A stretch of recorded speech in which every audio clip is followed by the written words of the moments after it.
ಕಾಶ್ಮೀರದಲ್ಲಿ ಉಗ್ರರ ಗುಂಡಿಗೆ ಬಲಿಯಾದಂತಹ ಮಂಜುನಾಥ್ ಅವರ ಪಾರ್ಥಿವ ಶರೀರ ಇವತ್ತು ಶಿವಮೊಗ್ಗಕ್ಕೆ ಆಗಮಿಸಿದ್ದು ಈ ಒಂದು ಅಂತ್ಯಕ್ರಿಯೆಯ ಒಂದು ಕಾರ್ಯವನ್ನು ನಡೆಸಿಕೊಳ್ಳೋದಕ್ಕೋಸ್ಕರ ವೇದ ಬ್ರಹ್ಮ ಗುಂಡಾಭಟ್ ಅವರು ಈಗಾಗಲೇ ಅದಕ್ಕೆ ನಿಯೋಜಿತರಾಗಿದ್ದರು. ಬನ್ನಿ ಅವ್ರ ಜೊತೆಗೆ ನಾನು ಮಾತಾಡ್ತೀನಿ, ಅವ್ರು ಏನು ಹೇಳ್ತಾರೆ ಅಂತ ಕೇಳೋಣ. ಸರ್, ಈಗ ದೇಹವನ್ನು ಅಂದರೆ ಮಂಜುನಾಥ್ ಅವರು ಮೃತಪಟ್ಟು ಇವತ್ತಿಗೆ 3 ದಿನ. ಈ ಒಂದು ಅಂತ್ಯಕ್ರಿಯೆಗೆ ಸಂಬಂಧಪಟ್ಟಂತೆ ಏನೇನು ಕ್ರಿಯೆಗಳು ನಡೆಯುತ್ತೆ, ಏನೇನು ಕಾರ್ಯಗಳನ್ನು ನಡೆಸ್ಕೊಡ್ತೀವಿ? ಮೊದಲನೇ ದಿವಸ ಅಲ್ಲಿ ಇದಕ್ಕೆ ಮನೆ ಹತ್ತಿರ ವಾಡಿ ಬಂದ ತಕ್ಷಣ ಅದಕ್ಕೆ ಏನು ಮಾಡ್ತೀವಿ, ಪಂಚಗವ್ಯದಿಂದ ಪ್ರೋಕ್ಷಣೆ ಇತ್ಯಾದಿಗಳನ್ನೆಲ್ಲ ಮಾಡಿಬಿಟ್ಟು ಪಂಚಗವ್ಯದಿಂದ ಪ್ರೋಕ್ಷಣೆ ಇತ್ಯಾದಿಗಳನ್ನೆಲ್ಲ ಮಾಡಿ ಆ ನಂತರದಲ್ಲಿ ಯಾರ್ಯಾರಲ್ಲಿ ಬಂದಿರ್ತಾರೆ ಅವ್ರಗಳ ಕೈನೆಲ್ಲ ಶವದ ಬಾಯಿಗೆ ಕಾಶಿ ಗಂಗೆ ಮತ್ತು ಅಕ್ಕಿ ಮತ್ತು ಎಳ್ಳು ಇತ್ಯಾದಿಗಳನ್ನು ಬಿಡಿಸಿ ನಮಸ್ಕಾರ ಮಾಡಿಸಿ ಅವರಿಂದ ಒಂದು ಶ್ರದ್ಧಾಂಜಲಿಯನ್ನು ಜೀವಕ್ಕೆ ಅರ್ಪಿಸಿಬಿಟ್ಟು ಆ ನಂತರದಲ್ಲಿ ಅಲ್ಲಿಂದ ಬಾಡಿಯನ್ನು ಚಿತಾಗಾರಕ್ಕೆ ತಂದು ಅಲ್ಲಿ ಪಂಚಗವ್ಯದಿಂದ ಪ್ರೋಕ್ಷಣೆಯನ್ನು ಮಾಡಿ ಚಿತಾಗಿಲ್ಲವ ಆಮೇಲೆ ಮತ್ತೆ ಅದ್ರ ಮೇಲೆ ಎಲ್ಲ ಮತ್ತೆ ಬಾಕಿ ಶವ ಇಟ್ಟಾದ ನಂತರದಲ್ಲಿ ಅದಕ್ಕೆ ಮತ್ತೆ ಅಗ್ನಿಸ್ಪರ್ಶವನ್ನು ಮಾಡಿಸ್ತೀವಿ. ಇಷ್ಟು ಕಾರ್ಯಕ್ರಮವನ್ನು ಅಲ್ಲಿ ಇವತ್ತು ಮಾಡಿಸ್ತಕ್ಕಂಥದ್ದು. ಕಾರಣ ಏನು ಅಂದರೆ ಇದು 3 ದಿವಸ ಆಗಿರೋದ್ರಿಂದ ಏನಾಗುತ್ತೆ, ಇದು ದುರ್ಮರಣ ಬೇರೆ ಆಗಿರೋದ್ರಿಂದ 3 ದಿವಸ ಆಗಿರೋದ್ರಿಂದ ಗೊತ್ತಾಯ್ತಾ, ಇದರದನ್ನು ನಾವೇನು ಮಾಮೂಲಾಗಿ ಮಾಡಿಸ್ಕೊಂಬರ್ತೀವಿ ಅದರಂತೆ ಮಾಡಲಿಕ್ಕೆ ಬರೋದಿಲ್ಲ.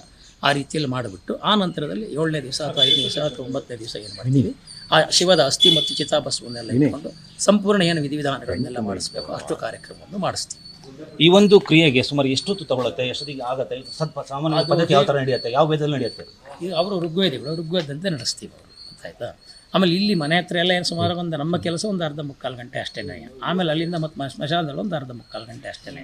ಬಾಕಿದು ಸಂಪೂರ್ಣ ನಾವೇನೀಗ ಚಿತಾಭಸ್ಮ ಅಸ್ಥಿಯನ್ನು ಇಟ್ಟುಕೊಂಡು ಮಾಡಿಸ್ತೀವಿ ಆ ಕೆಲಸ ಮಟ್ಟಿಗೆ ನಾರಾಯಣ ಬಲಿ ಫಸ್ಟಿಗೆ, ಅದಾದ ನಂತರದಲ್ಲಿ ಶವ ಸಂಸ್ಕಾರದ ಕೆಲಸ ಮಂತ್ರಗಳಿಂದನೇ ಅಸ್ಥಿಗೆ.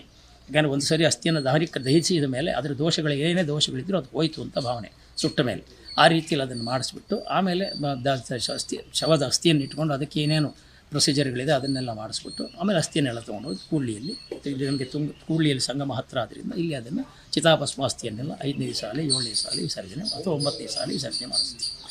ಸಾಮಾನ್ಯವಾಗಿ ಸಹಜ ಸಾವು ಸಂಭವಿಸಿದಾಗ ನಡೆಸುವಂಥ ಕ್ರಿಯೆಗೂ ಅಸಹಜ ಸಾವು ನಡೆಸುವಂಥದ್ದು ಏನು ವ್ಯತ್ಯಾಸ ಇದೆ ಮತ್ತು ಯಾಕೆ ಅದು ಮಾಡಬೇಕಾದ್ರೆ? ಸಹಜ ಸಾವು ಸಂಭವಿಸಿದಾಗ ಮಾಡ್ತಕ್ಕಂಥದ್ದಕ್ಕೆ ನಾರಾಯಣ ಬಲಿ ಬರೋದಿಲ್ಲ. ಮಾಮೂಲಾಗಿ ಏನೋ ಕ್ರಮ ಇರ್ತದೆ ಅದರಂತಲ್ಲೇ ಮಾಡಿಸ್ತೀವಿ. ಈ ರೀತಿಯಾಗಿ ದುರ್ಮರಣವಾದಾಗ ಮಟ್ಟಿಗೆ ಈ ರೀತಿ ಅದಕ್ಕೆ ನಾರಾಯಣ ಬಲಿ ಮಾಡಿಕೊಂಡೇ ಮಾಡಬೇಕು ಅಂತ ಶಾಸ್ತ್ರದ ಮಾಡಿಸ್ತೀವಿ.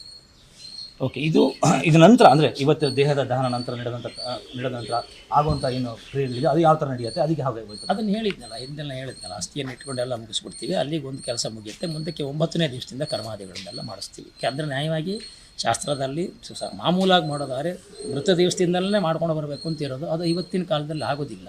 ಸ್ವಲ್ಪ ಕೆಲವು ಶಾಸ್ತ್ರಕಾರರು ಮಾಡಿಟ್ಟಿದ್ರು ಹಿಂಗೆ ಮಾಡಬೇಕು ಅಂತ.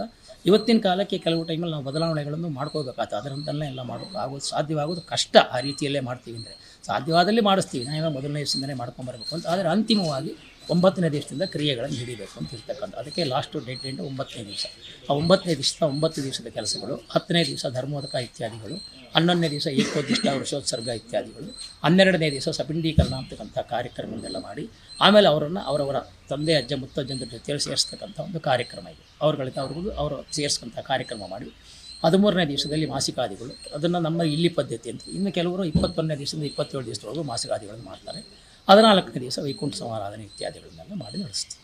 ಈಗ ನಾರಾಯಣ ಬಲಿ ಮಾಡೋದ್ರ ಮೂಲಕ ವ್ಯಕ್ತಿಯ ಒಂದು ಆತ್ಮಕ್ಕೆ ಮೋಕ್ಷ ಸಿಗಲಿಕ್ಕೋಸ್ಕರ ಈ ನಾರಾಯಣ ಬಲಿಯನ್ನು ಮಾಡ್ತಕ್ಕಂಥದ್ದೇ ಈ ರೀತಿಯಾಗಿರ್ತಕ್ಕಂಥ. ಅದೇನಾಗುತ್ತೆ, ಈ ರೀತಿ ದಾರುಣವಾದ ಸಾವು ಮತ್ತು ದುರ್ಮರಣವಾದಾಗ ಮೊದಲು ಪೈಶಾಚತ್ವದಲ್ಲಿ ಇರ್ತಕ್ಕಂಥದ್ದು ತಗೊಳ್ತೀವಿ. ಪ್ರೇತತ್ವದಿಂದ ಅವರಿಗೆ ಪಿತೃತ್ವವನ್ನು ಕೊಡ್ತಕ್ಕಂಥದ್ದೇ 12ನೇ ದಿವಸ. ಆ ಪ್ರೇತಪಿಂಡವನ್ನು ಕತ್ತರಿಸಿ 3 ಭಾಗ ಮಾಡಿ ಅವರವರ ತಂದೆ ಅಜ್ಜ ಮುತ್ತಜ್ಜಂದ್ರ ರೀತಿಯಲ್ಲಿ ಸೇರಿಸಿ ಅವರಿಗೂ ದೇವತಾ ಸ್ವರೂಪರು, ವಸುರೂಪ, ರುದ್ರರೂಪ, ಆದಿತ್ಯ ರೂಪ ಅಂಥೇಳಿ ದೇವತಾ ಸ್ವರೂಪರು ಅಂತ ಆ ಸ್ವರೂಪವನ್ನು ಅವರಿಗೆ ಕೊಡಿಸ್ಬಿಟ್ಟು ಮಾಡಿಸ್ತಕ್ಕಂಥ ಕೆಲಸ ಇದೆ. ಇದು ಒಂದು ವ್ಯಕ್ತಿಯ ಅಂತ್ಯ ಸಂಸ್ಕಾರದಲ್ಲಿ ಪ್ರಮುಖವಾಗಿ ಪಾಲ್ಗೊಂಡು ಅಂದರೆ ನಡೆಯುವಂಥ ಒಂದು ಪ್ರಕ್ರಿಯೆಗಳು. ಹೌದು, ಪ್ರಕ್ರಿಯೆ ಪ್ರಕ್ರಿಯೆಗಳು.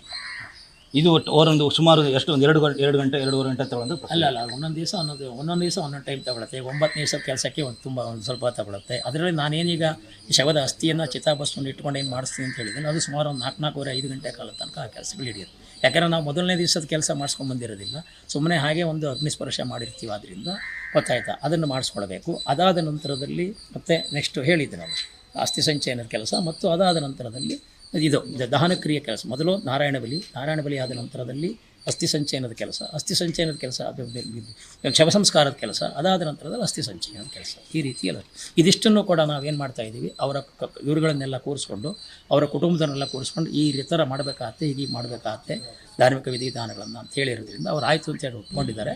ಅದರಂತೆಲ್ಲೇ ನಾವು ಏನು ಮಾಡ್ತೀವಿ, 7ನೇ ದಿವಸ ಬಾಕಿ ಕರ್ಮಾದಿಗಳನ್ನೆಲ್ಲ 7ನೇ ದಿವಸ ಅಥವಾ 9ನೇ ದಿವಸ ಮಾಡೋದು ಅಂತ ಒಂದು ತೀರ್ಮಾನ ಮಾಡಿದ್ವಿ. ಅದರಂತೆ ಮಾಡಿಸಿಕೊಡ್ತೀವಿ. ಇದು ಅಂದರೆ ಇವತ್ತಿನ ಅಂತ್ಯ ಸಂಸ್ಕಾರವನ್ನು ನಡೆಸಿಕೊಳ್ಳಲಿರುವಂತಹ ವೇದಬ್ರಹ್ಮ ಗುಂಡಾಭಟ್ ಅವರ ಮಾತು. ಅಂದರೆ ದೇಹ ಈಗಾಗಲೇ ಗತಿಸಿಬಿಟ್ಟು ಆತ್ಮ ಅಲ್ಲದೆ ಹೊರಟ್ಬಿಟ್ಟು 3 ದಿನಗಳಾಗಿದೆ. ಅದಕ್ಕೆ ಸಂಬಂಧಪಟ್ಟಂಥ ಏನು ವಿಧಿವಿಧಾನಗಳಾಗುತ್ತೆ ಅದಷ್ಟು ಕ್ರಮಬದ್ಧವಾಗಿ ಮಾಡಬೇಕಾಗತ್ತೆ, ಮತ್ತು ಧರ್ಮಶಾಸ್ತ್ರದಲ್ಲಿ ಹೇಳಿರೋ ಪ್ರಕಾರನೇ ಅದನ್ನು ನಡೆಸ್ಕೊಡ್ಬೇಕಾಗತ್ತೆ ಅಂತ ಅವ್ರು ಹೇಳ್ತಿರುವಂಥ ಮಾತು. ಕ್ಯಾಮ್ರಾ ಮಹೇಶ್ ಜೊತೆಗೆ ಪ್ರಸನ್ನ, ನ್ಯೂಸ್ ಫಸ್ಟ್, ಶಿವಮೊಗ್ಗ.